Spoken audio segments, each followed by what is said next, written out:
Welcome everybody to RawNe, and I'm here with director Reyes. He Hello. is the director of PsychoPomp. Yes. He's from Stockton, California, and this is his third film. And all three of them have been psychological thrillers, right? The first one was kind of more of a drama, psychological thriller. These second ones were definitely more psychological thriller. Okay. Yeah. Now, what made you choose psychological thrillers? How'd you fall into that category? I don't know. I like Halloween. You like Halloween? No, that's actually the place where things would start. Yeah. Actually, Right. What about Halloween? I've always liked watching a lot of movies. There were horror movies since I was younger, and that's my favorite holiday of Halloween. So I just tend to like to write darker stuff. Okay. Yeah. Okay. And so for this one, do you feel it's been your darkest so far? Yeah. Yeah, it's pretty dark. How'd you like getting that down and the whole script written out? Like first I get an idea, and then I start. I'll write down a few ideas, and it'll just kind of take its own path. Mm-hmm. So the whole movie took me about 4 years to write. Okay. Yeah, I started writing in 2015, and we just shot it last year. Okay. So it takes 4 years from like starting to write it till the finished product of it. Yeah, but it took me 4 years because I was just sitting here and there. Okay. Before I finally started deciding I wanted to shoot it, which was last year. So as soon as you decided I really want to shoot this, you finished it and then just went right into production. Right. That was early 2019. So on this film, I was able to shoot it. I wanted to shoot it. It has a lot more like the cinematographer did for me, so it was able to be more like professional, as you say. Yeah. With my other movies, I shot everything by myself. I was the one filming it. Oh my goodness. I had the camera on. Okay. Yeah. This one I didn't do none of that. So. How was that? That must have been a really nice experience. Yeah, it was good because I got to concentrate on the actors. So, right. Yeah. So being able to concentrate on the actors and also the film crew? Yeah, there was a lot because the movie had about 60 people in it, so there was a lot. Yeah. How many cameras were utilized? No, we did all with one camera. So when you had basically particular scenes that were done, if you wanted it at a different angle, did you have them redo the entire scene to get it at a different angle? So it's called coverage. So what we did was we took the whole scene about 3 or 4 times from all different angles. Right. Okay. The same scene. Yeah. The whole movie. So then when I was editing, then I was able to have different cuts. Mm-hmm. So it looked like we had much cameras we really did. Right. Yeah. So that's how that works when you only have one camera. Like, what did you need the most before you started to get things underway? So the first thing you got to do is just start saying to yourself that whatever you wrote is actually good enough. Having that confidence and faith. Yeah, because I didn't have all my elements. So when I started again, I started from zero. Okay. This was only a year and a half ago. Because I shot 2 movies, I just believed in myself. So as soon as I started putting it out there, it like all the people came. Okay. A producer came. My cousin Victor, we decided to start working together as far as money. Okay. And then we met Matt, which is the producer. Okay. And then he knew some people that are semi-famous, like the guy from Borat and the lady from Paranormal Activity. They read the script, they liked it, and then it just kept going up there. But you do gotta have a good script, but whether you do or not, it's subjective. You gotta just put it out there. You gotta believe that it is good. You're getting ready to have your preview tonight before it releases December 8th. Right. And so it's your first screening. How do you feel about it? It's a little weird because this screening was supposed to be at a theater, but with COVID, we're having to have it at a house. But we invited the key cast and not too many people because of trying to keep it safe. Right. So it's a lot different how I feel about it, but at the same time, it's still exciting because it's the first time I'm showing it to more than I think up to this point. I've been working on this movie for 5 years, and I think maybe there's been less than 10 people that have seen the movie. And then what platforms or digital platforms are we going to be releasing this in December? So we got picked up by a pretty major distributor. They're going to be trying to sell it to a lot of different platforms. So that would be like Netflix, Hulu, Walmart, Redbox, all that. So we don't know who they're going to get it to, but that's their job. For a positive and a negative, what were some of the negative aspects that you felt frustrated about during the making of this film? We had a lot of professional people working with us, and even though this is my third film, I haven't had anything that has gotten distributed too much at this point. It's now we do. So I would say the negatives would be respect as a filmmaker, because people that you get on board that they've done a lot of stuff, they might not respect you as much because they don't see your record. So they start trying to almost take over your movie a little bit sometimes. I see. So you have to try not to rock the boat, and then yet still try to get your film made. And then for the positives? Positives is just being able to make a creative endeavor, because that's what I like doing. How do you like working with your casting crew? Yeah, it was good. Good and bad, but because everyone has a different character. So. We literally shot this movie in about 22 days.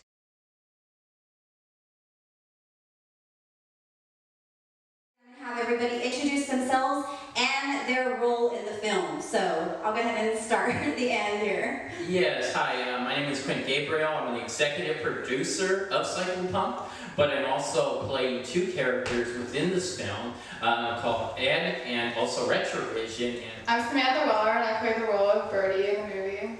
Okay. I'm Kyle Peck, and I am Ren in PsychoPomp. Okay. And I'm Becky Moore, and I play Fauna. And where are you from? I'm actually from Virginia. Nice. Yeah. Nice. That's probably the furthest. I think so, anyway. Yeah. I'm originally from Los Angeles. Nice. I'm from the Sacramento area. Okay. I also grew up in Sacramento, and now I'm up in Placerville area. How is it you came to accept a role in a horror film? I actually found out through a friend of mine at a local skating rink, and he let me know that he needed some help working on this part for Ren. And so I was actually helping him out while simultaneously trying to audition for the same role.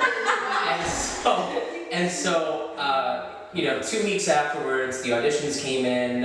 I was going over 4 different characters, but Ren was the one that I literally memorized the most, and I felt more physically and psychologically and socially the most. So I had a person, go, Ren.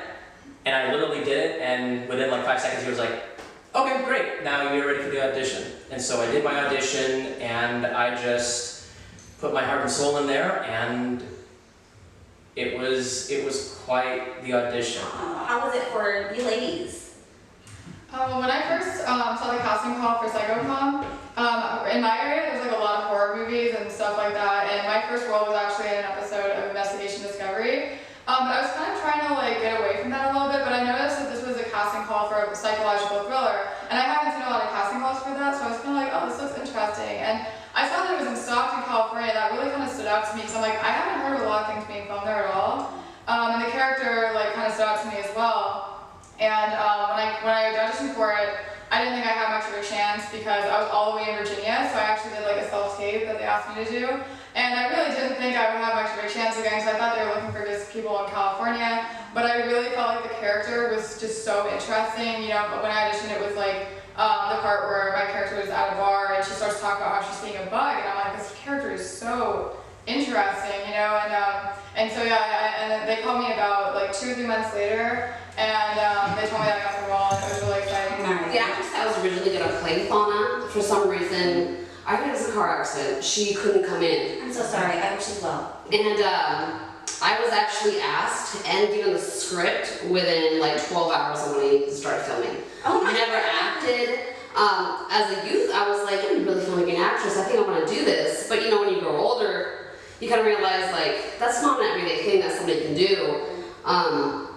So when I was given the opportunity to potentially be in a movie, I was like, okay, but I'm afraid I'm really going to ruin somebody's art. Arthur gave his blood and sweat into this script that he made, and I was really worried about screwing it up. But I had a friend tell me, if that's something you've ever wanted to do, then you just need to do it. Just go for it. So I did. I was really nervous, and 12 hours. it was 12. It really was 12 hours. And I stayed up all night looking at the script and what I was supposed to do, because I actually had to shoot the very next day. And I just showed up and asked what they wanted, and she's a protagonist, she's kind of a bitch, and I said, I can be a bitch. And I think I kind of vamped on it, so it worked out. How many hours do you think you guys filmed? They had to, prepare and then actually film. Like, what was that for you as far as like study time, so to speak? Let's see. I think I started mid-April, late April. I think I started coming in mid to late June. Yeah, I think so. And so I came a few days early just to get acclimated with the environment. And so I got to meet the cast and the other crew, and we started going over lines. And it was nice to just get that acclimation. But in terms of just studying studying the lines, studying the mannerisms, studying everything about this character, it took me as long as it needed to before I got on set. And I just, did my best to do my part and own it. Yeah, every time I wasn't filming, I was looking at my lines. Right. Just running over in my head. Yeah. Makes sense. Yeah.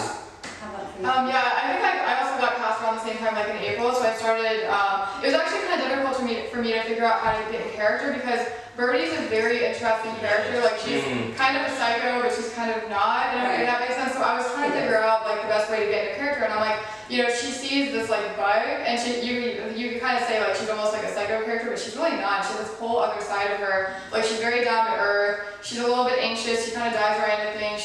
But she's also kind of like really self-confident. And I kind of brought out the qualities that I relate to in her and me. Like I have a little bit of anxiety, but I'm also down to earth, and I'm very like confident with all kinds of people and myself. And I just kind of went about that. But I also actually like went outside and started just like observing birds and bugs. Like I started doing that almost every day, because that literally helped me like kind of get into her mindset. Like that's why she Like why she would freak out about bugs. Yeah. And I actually couldn't figure that part out. Cause like I wouldn't say I'm scared of bugs, but I think they're just kind of gross. But I actually had to visualize like a giant bug in my head that I started doing that. So I'd just be like imagining I turn and there's like a giant bug, and I actually started to freak myself out. Right. Okay, so going from acting to producing. Okay. How was that for you? First of all, I have been acting for probably, 20-some odd years. But one of the things that kind of interests me kind of in the producer aspect is being able to understand different types of people, also being able to understand different kinds of paperwork involved in the backdrops of how movies are made. And I think that and the legalities that are involved with it, entities, and all the other things that could occur that a lot of actors don't even think about. I think that that's one of my draws to it. As a graduate from LA Film School, that would probably be my draw to it. And for all of the actors here, do you guys want to give your handles and let them know how they can get in touch with you, continue following your work, and continue to be a fan and support everything that you guys continue to do in your endeavors? Quint Gabriel _, on Instagram, and Quint Gabriel on Facebook. And how would they spell that? Oh, it's spelled just like my favorite film, Jaws. Spelled Quint. And for me, I have 2 Instagrams. My acting Instagram is Samantha Weller _official. If you want to see my other account, which is a little more goofy, I think it's Samantha Weller _. Okay, and then to find me, you can find me on Facebook. I've got my fan page, which is just Kyle Peck, and then on Instagram, it's Kyle Skater 24. That's KYLESK, the number 8R24. Perfect. If you want to be my fan or just find me, I would say the easiest way to do that is on Instagram. And my handle is The Real Becky Moore. The real Becky Moore.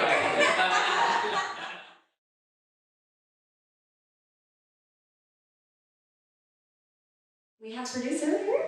And me, the other producer, Victor Reyes from Stockton, California. Okay, so Art was saying that Victor brings a different perspective. He was handling a lot of things I didn't have time to handle, like building props and schematics like that. And That's right. I forget about some of the things that I was doing. A couple of times we need to build something, just spur of the moment. It was to me. It was always in the script and everything, but I ended up having to build things and stuff like that, and it was my pleasure too, also because it made me reach in, dig deep into some creativity that I didn't even know I had. So it was really nice to build things for the movie and actually even be in it. I would like for you guys to give your handles so people want to continue following you, making sure that they can get in touch with you, still continue to be your fans, support, and share everything that you have. What are your handles for them? So my main handle is going to be #1 Arthur Reyes. That's going to be at #1 Arthur Reyes on Instagram. Okay. At and then numeral 1. And then Arthur Reyes, Arthur Reyes. and that's on Instagram. Okay. And then, well, mine is usually with Shelley. Yeah, he's included with our company, Shelley. Okay. Yeah. Okay. So, well, I appreciate you guys Yes. joining me. We're gonna Thank get you. ready to get over to the film because we have the showing in just a little bit. But you guys have given your handles straight out of Stockton, you guys, doing it, and they're doing it well. Going on number 4. And thank you. I know she's been doing this for a while and she's great. So everybody watch your show. Thanks, It's guys. a pleasure. All right, let's go check it out. Thank you.